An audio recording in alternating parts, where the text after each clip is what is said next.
Picture this. It's the eve of one of history's most secretive events. The papal conclave, and your brother, locked inside the Sistine Chapel with 132 cardinals, rings you up. What would you say? For John Prevost, that late-night call turned into the most unbelievable family moment imaginable.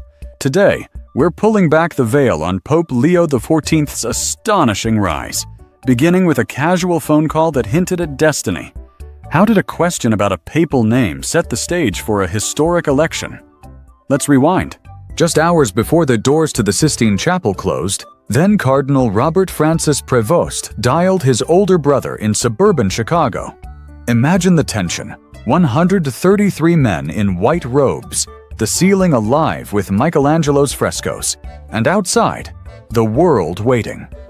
On the line, a simple question. What name should I choose? John Prevost, taken aback, joked, "Don't pick Leo, it'd be unlucky 13. But Robert had been poring over papal history. He discovered no one had ever officially taken Leo XIV, a gap in centuries of tradition. In that moment, the seed was planted for a name both unique and resonant. Let's explore why a papal name matters so much, and why Leo XIV was more than just a number. Choosing a papal name isn't trivial. It signals the new pontiff's inspiration and intended direction. Think John Paul II, invoking predecessors' legacies, or Francis emphasizing humility and service. By selecting Leo XIV, Robert nodded to the strength of the medieval Leos while carving out his own path, 14th in name, but first in spirit. If you could pick a name to define your legacy, what would it be? Share your choice below and tell us why. Let's start our own conclave of ideas. But the phone call wasn't the only surprise from the Prevost family. Contrary to rumors and Chicago lore, Pope Leo XIV isn't a Cubs fan. He's a White Sox devotee. His brother confirmed it emphatically. He was never, ever a Cubs fan. In a city divided by the North Side's ivy and scoreboard rituals, Robert chose the underdog South Siders. This choice spoke volumes.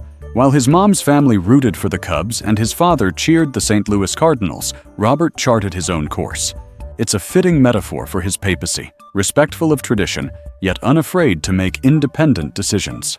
Speaking of underdogs, the White Sox endured a brutal 41-121 record last season, the worst in modern MLB history, and just this Thursday fell 10-0 to the Royals.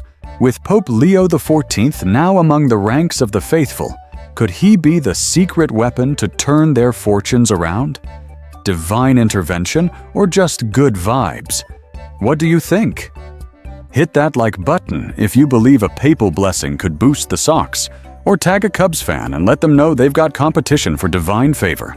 As we look ahead, Pope Leo XIV's first days will set the tone for his papacy. Pastoral visits, homilies on unity, and perhaps a nod to Chicago's working-class roots. And somewhere between Vatican audiences and White Sox spring training, we'll see how this historic pontiff balances tradition with modern faith. That's our deep dive into the prophetic phone call and personal passions of Pope Leo XIV. If you enjoyed this insider scoop, make sure to subscribe to Infinity News and ring the bell so you never miss a moment. Drop your thoughts below. What's your take on his chosen name and team loyalty? Like, comment, subscribe.